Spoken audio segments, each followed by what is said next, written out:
Hello, everyone. Welcome to another episode of the Optimistic Future podcast. My name is Brian Raid, and today I am very pleased to be joined by Amy Hill of Snowy River Farms. Amy and her family have been friends with my family for 6 or 7 years now. We've been out to their farm many times. It's a wonderful small scale farm operation. They have pigs and chickens and grow veggies, and it's just really awesome setup that they have there. We always like just going out to visit, seeing the animals, all that good stuff. And really pleased that Amy is taking the time to chat with me today because I've been a avid supporter of small farms. My wife and I have had many, farm share, like veggie baskets and things like that before. We've done meat shares before. We buy, half cows, quarter cows, whole pigs, put them in our deep freeze, that kind of thing. And is my understanding over the years has been that it's good to support our local farmers. It's good to support our small farmers. Small farmers are also small business owners, and I think it's important to support small business owners for a number of reasons. Good for our local economy, good for the job market, etc. With that being said, one of my goals with this podcast is to learn more about these different choices that we can make to hopefully have a positive impact on our communities. And so I have a lot of assumptions about why I think it's good to support small farms. But I'm excited today to talk to a small farm owning farmer to learn more about it and see if the assumptions that I've had over this course of time have been correct, or there's more to the story. There's usually more to the story. So I'm curious to hear about maybe pros that I haven't heard of. I can't really think of any cons, but I'll ask Amy, are there cons to supporting small farms? Because so of course good to make a fully informed decision about where we want to be, putting our dollars, like which companies we want to be supporting, etc. So looking forward to the chat with Amy today. Just a couple of quick housekeeping items here before I bring Amy into the chat. One is that I would ask if you're interested to please check out our Optimistic Future podcast website. I'll put the URL in the show notes below. And we're just compiling early days. This is only the second episode of the Optimistic Future podcast, but be compiling basically a list on there of just things to consider for day-to-day choices that you can make in terms of either personal choices of what you're doing with your day-to-day life, or companies that you want to support, this and that. So please check out the website if you're interested. And then also I would ask that if you are so inclined, if you would be open to checking out another website. It's a different project that I have. It's something called the Made Local Group Charity. It's a registered charity here in beautiful Canada. And basically, it's a website. It's a madelocalgroup.ca. I'll put the URL in the show notes as well. But it's a database of companies that manufacture goods in Canada. Supporting these businesses, I think, is also important because it helps to support our local economy, supports the local job market, helps to, support those, hardworking entrepreneurs that we have here in Canada. And by actually making goods here in Canada, it's just that much more of a boon to our country because, companies that are, say, Canadian owned, but, making goods offshore, it's fine to do that, of course, but there's more of an environmental impact. There are as the jobs that are required to manufacture those goods are going to be in from other countries, not in ours. And so I think supporting our local economy, supporting these local businesses, I think is really important. So again, the URL for that website is madelocalgroup.ca.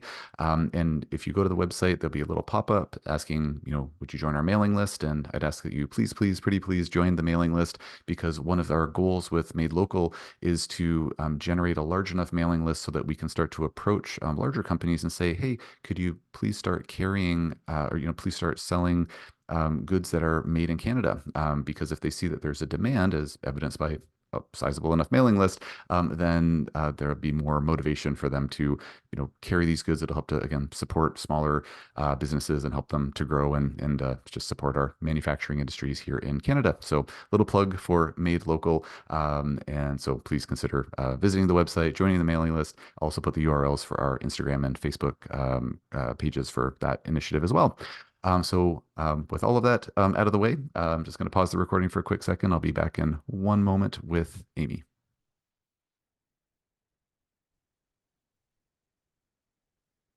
All right, everyone. So I'm back with Amy Hill of Snowy River Farms. Amy, thanks so much for joining me today.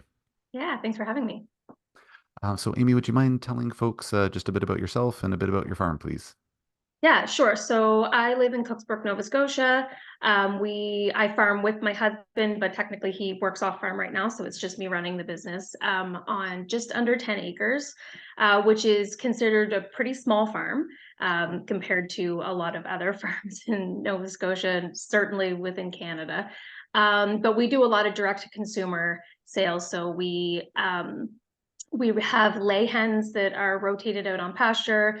We have meat birds or broiler chickens, as some people would call them, which we also rotate on pasture. And we do hogs that are rotated on pasture and through the woods.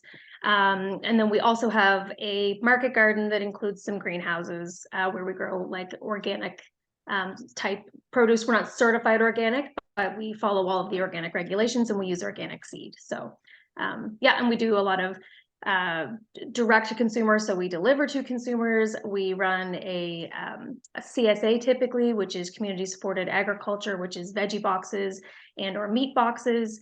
Um, and we have a few stores that sell for us as well.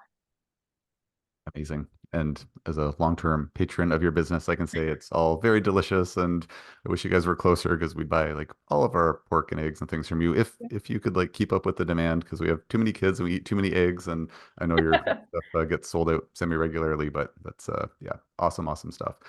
Um, Amy, as I was saying in the intro, I've been, our family's been a long time supporter of, small farms. We much prefer if we can buy, a quarter of a cow or a full pig from, from a small farm. We'd much rather do that than say, buy from the grocery store or whatnot. So I feel like there are, and reason behind that to say nothing of like all the animal welfare aspects where you folks treat your animals so well and just from start to finish they're just treated and processed in the best way humanly possible, cared for in the best way humanly possible. So that's all super super important. But just where the focus of this podcast is more around like what are choices that we can all consider as consumers and folks out in the out in the world to kind of try to make our global community, local and global community, a better place.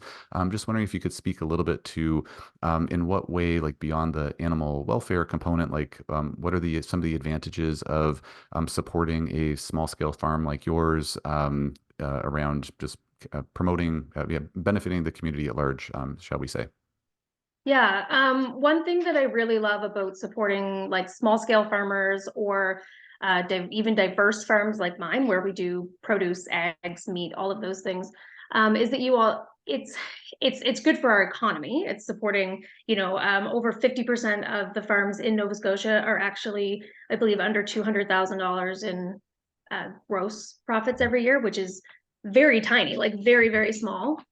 And so you're supporting a lot of different people, but you're also learning a lot more about what is in season, what your area can produce. You're having a smaller footprint on, like in a smaller environmental footprint, where your food isn't traveling from a really far distance. I'm not against people purchasing things like avocados or bananas or things to add to their diet. And if it's the middle of the winter and you really wanted strawberries and you got them from the grocery store, there's that option. But it doesn't make sense to be purchasing California strawberries or Florida strawberries in the middle of July when we've got beautiful strawberries being produced locally on both large and small scale. So it helps you to understand where your fresh food is coming from. You understand that tomatoes are in season in August and in September. If you're lucky to connect with somebody who has a heated greenhouse, or sometimes if I can get my tomatoes in early enough, you might be able to get them in July. But I find it gives you more respect for your food when you're buying small scale and local. Um, our larger farms, whether they be organic or conventional, they do feed the vast majority of the population, and so I won't discredit them at all in any of that. But the small scale farmers tend to be the ones who get you to connect with your food, because if you're going to the grocery store and you're just purchasing whatever, whenever, you don't understand the time that's been put into it. You don't understand maybe the inputs like chemical or whether they be synthetic or organic, any of that stuff. You don't really understand any of those sides of things. And I find then we have a real disconnect from food. And when we have a disconnect from food, we have a disconnect from the environment, from the animals that were grown for us to eat. I often promote very much putting a face to your food. I know that makes people uncomfortable, but I think the most respect we can give an animal that we're going to eat is to recognize that it was a life. And when you're supporting small scale farmers, you're having a much larger connection to your food. And that tends to trickle outwards to your friends and your family. You have stories when you're connecting with your food.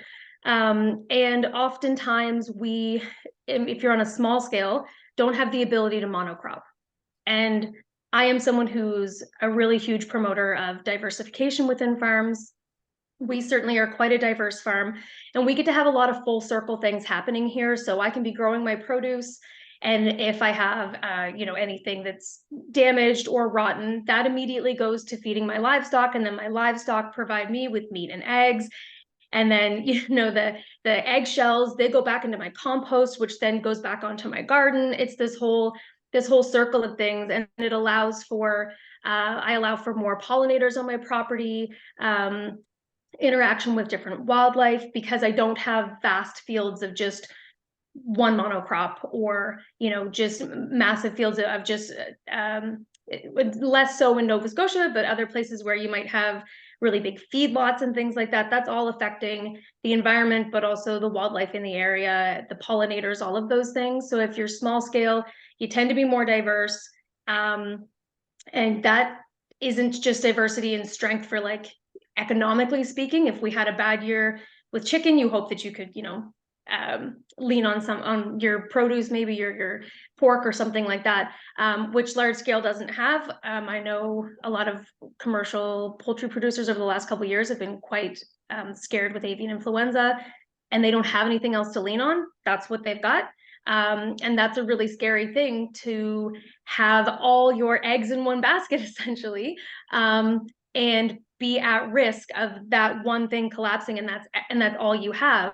And when you look to small farms, because just doing one thing doesn't make a lot of economic sense, we branch out and we do so much more. And so economically, it's a better decision, or it can be a stronger decision. But then there's all these like environmental things that trickle in, and then also people's connection to their food, respect for food, how it grows, what it even is, and what it means for your body, for everything, really. So I think that commercial farms are important because they may be feeding the vast majority of people, but the small farms are what are connecting us into understanding our whole food system.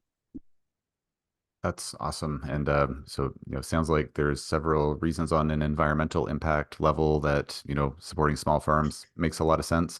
And then also just for, on individual levels, probably from health perspectives, but also just from more of a, as you said, like appreciating your food, kind of connecting with your food more, which I think is, really underemphasized in our society at large these days, at least in our, North American society.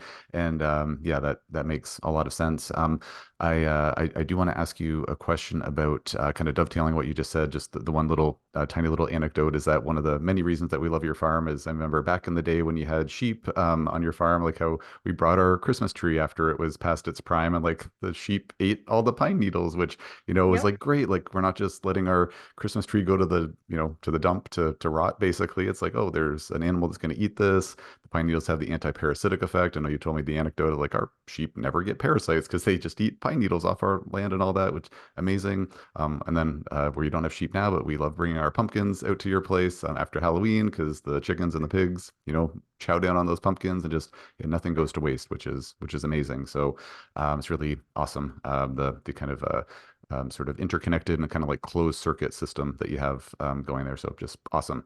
The one question that I had was kind of around because you mentioned this or alluded to this a couple of times where it's like, yeah, so we'll say like bigger farms, kind of more like mass farming, monocropping and all that, like that those organizations kind of feed the masses, like proportionately feed more folks than small farms do.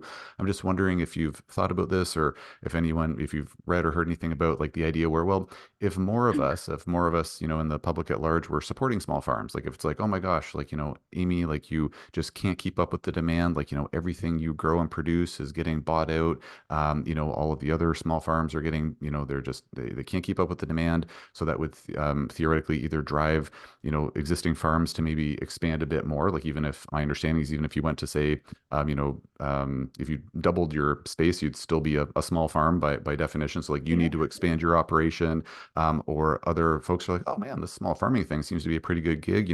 Young people or other folks being like, oh, maybe I'll start my own small farm. Would there be a model where maybe small farms wouldn't? I've heard some folks talk about how like maybe small farms couldn't at this point with our global population, and the rate at which it's growing, like maybe couldn't ever fully support the whole population. But if more folks were to support small farms, um, could the small farmers play like a ever increasing role in like kind of covering more of a percentage of the global, we'll just maybe stick to North America for now, but say like North American food needs?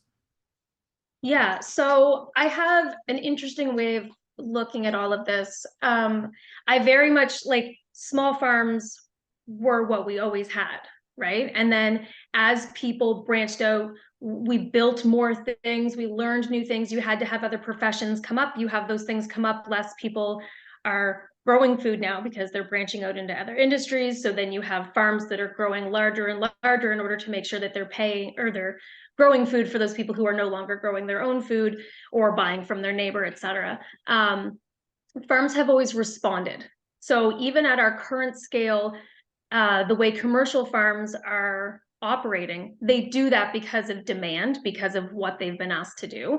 The entire farming industry, whether large or small, we grow to what people want. And so I know that for me personally, and with the size land we have, what people want, and my customer base, they want a connection to their food, they want a story, they do want to put a face to their meat and their eggs. They want things that don't have synthetic sprays on them, they want organic seed, they want non-GMO grains, they want all of those things. So I am responding to that and covering that space. But commercial farms know that on a large scale, people want a lot of choice. They want huge diversity in the grocery store. They want to walk down an aisle that does have 15 or 20 different types of pasta to purchase, which, you know, it's all these different companies, but also it means that you have to mass produce wheat in order to have that much variety. And they want it cheap. And so commercial farms can do that because economy of scale, if they're really, really big, they can start to purchase grain and seed and all of their inputs for cheaper than what I can purchase them for. So currently, it's not as economical for small scale farmers to operate as large scale farms. It just makes more sense the way they do it. And I often struggle with that because I can acknowledge that if we're just talking about what's the most economical and how do we get food to everybody the cheapest, commercial farms do that. That's what they do. Do I agree with that? No, I don't agree with that. And I don't agree because I don't believe that anyone should have a monopoly on our food production. And I do very much believe that there is a large amount of people who want free range chicken. They want their pigs outside. They want non-GMO or organic grains. They want organic produce. And I think we're starting to make a shift. I am seeing a shift. Even I've got commercial friends who are large scale produce producers. And they were just telling me that last summer they had planted an entire field of marigold and they were using that as a pest deterrent. And I was like, because he had seen some marigolds on my property and he was like, what do you have those all planted for? And I was like, oh, it's a pest deterrent. He goes, oh, we're just trying that this year. And I thought, yes, do it. Yeah, companion plant, put in flowers, put in these things. Mhm. So they're seeing a demand come from another direction. And so they're starting to come back. Do I think that if we had more people supporting small scale farms, they would survive and people could be buying more from small scale? 100%. And I am forever trying to find a way to make it so that people are making a lot more purchases on a small scale or even just locally. Actually, most of Nova Scotia's farms, even what maybe you and I would look at and consider as really big, are incredibly small compared to global size farms. And if you're purchasing local and you're purchasing free range and you're purchasing organic and you're making all of these shifts, and if your farmers markets are continuously growing and new ones are popping up all the time because the demand is there for that type of farming, commercial farms are going to see it. Commercial farms are going to make a switch. That's just how it's going to happen, because they're going to see, oh, we actually, there's a lot of people that want birds outside. Okay, well, how do we get to birds outside and working in that direction? I believe there's a different level of care, because there can be a different level of care on a small scale versus a large scale. And I'm not even saying that commercial farms don't treat their animals properly. But on a small scale, we just have the ability to do it on a completely different scale. I can go and I can pet my chickens, and I can, spend time with my cow and scratch her and give her all this love. And I can go for a woods walk with my pigs, and I can do those things because I only have 25 pigs at a time, and I'm a smaller scale, therefore I can spend more individual time with each animal. And I think that, yes, if you support small farms, more of us will thrive, more of us will be here, and then the options will be larger for you to be able to purchase from small scale farms, and hopefully you'll be able to connect easier with them, because currently something I hear often is people just don't know where to go if they don't want to buy from the grocery store, but maybe a Saturday market doesn't work for them. Then they're just like, well, what do I do? Saturdays don't work. How do I buy local? We're currently trying to make that easier and make it so that people can access small scale and local better. The other side of that is that commercial farms currently are far too expensive for most people to purchase. We have a really big issue in agriculture, where we've got an aging population of farmers, and we don't have a lot of people looking to take over the farm anymore, because farming across the board, whether small scale or large scale, is currently becoming less and less profitable. Our costs are skyrocketing. The weather has been really crazy lately. And so trying to pivot constantly to meet what we have to in order to keep going has gotten harder and harder. And we've got a lot of younger people who are not wanting to take over the farm. But now these farms are multi-million-dollar farms, and nobody has the money to get into that. And so I really think it's important to look to smaller scale farms and make sure that they are still thriving, because as the larger ones are closing, we need people have to be there to produce food still. And if we squeeze out all the little guys, and then the big guys can't pass it down to their children, or they don't have somebody who wants to come in and purchase, or unfortunately, what might end up happening is they don't have another farm that's looking to purchase, and a corporation comes in and wants to buy up that land, and they offer a good price because they've got lots of money, and they wipe out that agriculture land and build something else, and then you have forever lost that farmland, and that space no longer grows food. And I think that's a really big issue. So if we don't continue to support small farmers, we will lose them as well. And then when the big guys shut down, which maybe grow this much food, and you need to have 50 smaller farms to make that up, they won't be here unless you support them all along the way as well. That makes a lot of sense, Amy. And one of the things you were thinking, or one of the things I was thinking of while you were saying something in that a good explanation of things or summary of things, is that we were down in Florida, my family and I, late in 2023, and the grocery stores there, like there's quite a few options. Like we go to most like standard grocery stores there, and it's like, oh, there's company, I think they're called Applegate Farms or something like that, and like they have different kind of tiers of product, and it's like, oh, like this is like the hormone free line, and then this is the like oh, they have some tagline, but anyways, it's kind of like I think it's called like humanely raised or something. It's like, why don't you just humanely raise everything? But as you said, there's factors to consider there. But it's like, oh, it was really really handy. Like we could buy our humanely raised, like free range, outside animal, organic, like, pork or chicken slices or whatever it was. Like it was great to have those options at a mainstream grocery store, which that's kind of in short supply here in beautiful Nova Scotia, anyways, probably other parts of Canada. Um, but it makes me think like, well, oh, okay, it's great that, as you were saying, like the bigger companies will pivot to see like, oh, there's demand for this type of product. Sure, we're going to start producing that. But if we just say we're down in the States, like, oh, I'll just buy all of that from the grocery store. Well, then what's that going to do to farms like yours and other farms that were kind of like the pioneers doing that in the first place? So I think just a good take home message is, as you were saying, as I'm saying, like, supporting the small farms important for so many reasons. Great to see like bigger companies offering these types of products and services, but I think trying to support the small farms that are offering these products is so important for a lot of the reasons that you mentioned.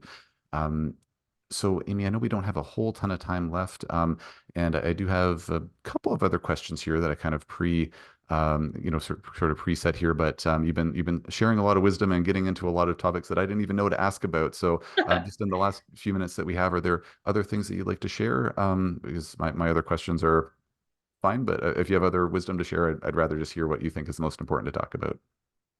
Yeah, no, I mean, I think just having people recognize that um, that supporting small scale farms is often supporting diversity. But the other thing about supporting a small scale farm is actually getting to know your farmer. You don't get to do that on a large scale. You don't get to go to your chicken farmer or your pork farmer. You don't get to, you might be able to follow them on Instagram if they happen to share. But there's a lot more, some of the larger industries, they sort of have like, they have their own social media people, they have their own um, organizations that take care of the message that they want to put out. And that's great because they are promoting, people to consume, meat, dairy, eggs, produce, whichever their thing is. But you don't get to ask them questions, and you don't get to figure out exactly what they're doing. And I find these days people want to actually know how their food is produced. There was a whole period where we didn't care.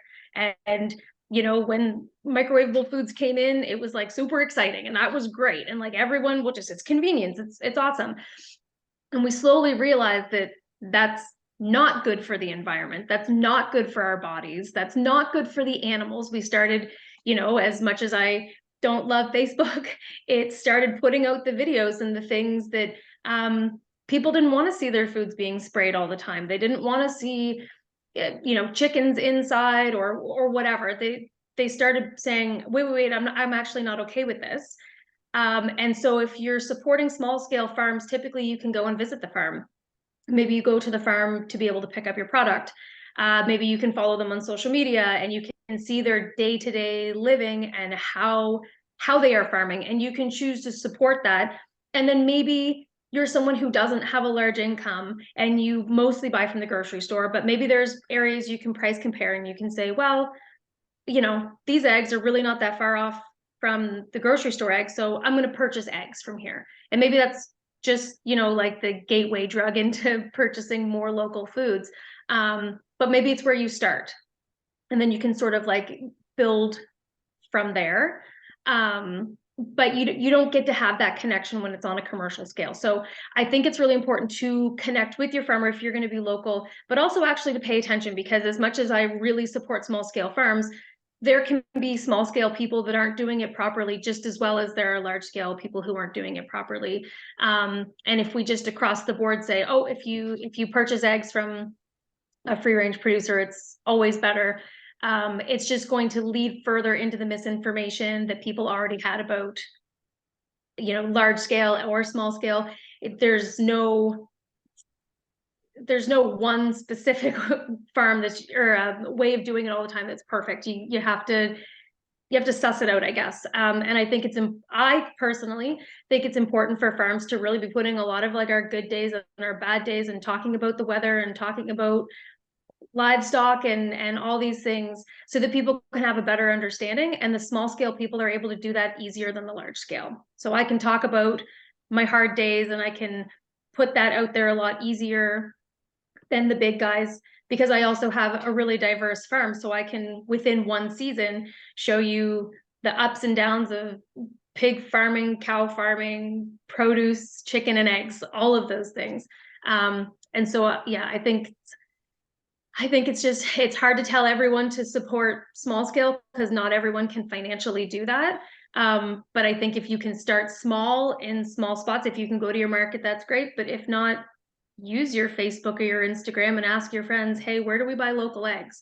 Or I want to try bacon from a woods raised pig, or, you know, whatever. And once you do that, I call it a gateway drug because I feel like you buy the eggs and then suddenly you've got the bacon and now you're buying the tomatoes and all of a sudden you're canning in October with your friends because you've gone to the farm every year and you purchased all the big stuff, right? So Uh-huh. Yeah, when you find yourself canning, you know you've really got in deep, I think. But yeah, yeah. and just, I mean, something that I don't think that you've said, Amy, maybe you're just being humble here. I alluded to it, but like all these things, like they taste way better as well. Like it's, you know, there is that enjoyment factor as well. It's just all better.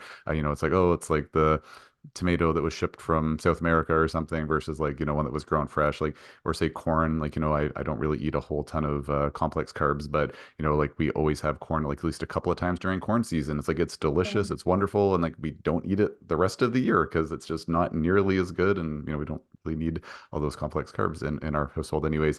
Um, Amy, I mean, I really appreciate everything you're saying there. And I mean, just to, on our website, for the Optimistic Future podcast, we're you know, kind of compiling a sort of a list of like, you know, these are things that you could consider doing. And there's kind of the easy to implement list and then the more effort to implement list. So it sounds like on kind of the easy list, and say that kind of in quotes because as you mentioned, like there might be financial barriers to folks, you know, not buying like the absolute cheapest food available. Like say like I have to shop at Walmart because I can't afford to buy anywhere else. And you know, so be it if that's the case, that's the way it is.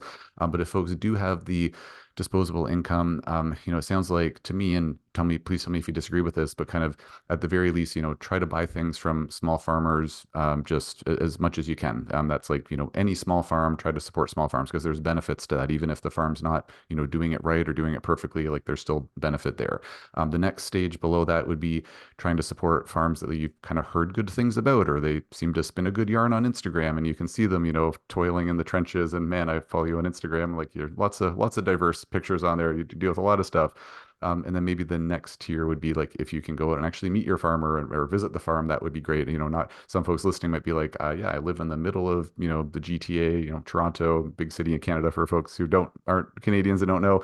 It's like I'm probably not going to drive, you know, 3 hours to get out to like hopefully there's some farmland within 3 hours of the middle of Toronto. But if for folks who do have the you know, yeah, inclination and time to kind of do that. Like, I couldn't agree more. Like, just seeing your farm in action. I've been to some other small scale farms over the years as well. Like, it's just, yeah, you really see, like, wow, you're really doing it right. Like, you're really, you know, walking the talk here. So, would that be a fair hierarchy, like small scale, kind of word of mouth, actually visit the farm? Like, would that be fairly reasonable, or would you modify that at all? Yeah, I'd say that's the easiest way to start. I mean, you could, the easiest way is typically probably to start just even following local small farms on Instagram. It's very easy to search small farm Nova Scotia and a bunch will pop up and you can do that. And then if you can go to a farmer's market and dabble in purchasing a couple of things, I do agree when you are purchasing heirloom tomatoes and grass-fed or free range chicken and things like that, there is a different taste to it, for sure. So once you do that, I find you sort of like I often will have people buy from us and then they go, well, now I can't buy anything else and I have to just buy that. And I'm Mhm. like, sorry, I Yep. led you into it. But yeah, if you can work up to being able to actually go and meet your farmer in Nova Scotia, we do have Meet Your Farm Day, which is once a year. It's in September. And there's a lot of farms that sign up for it, and you can see the map and you can go around and visit these farms. There are dairy farms that are open, there are produce farms, there's fiber farms, like all these things that you can see. And that's a great way to, you know, other than the cost of gas, just go out and have a great family day and meet a ton of farmers. You can meet lots of us and see how we're doing it. And from there, you can go up to maybe people are doing community supported agriculture boxes like we did. So then you can sign up for something that maybe is actually not as difficult to do financially. It's a commitment. However, you know, a lot of farms like we were doing is we'll deliver right to your door.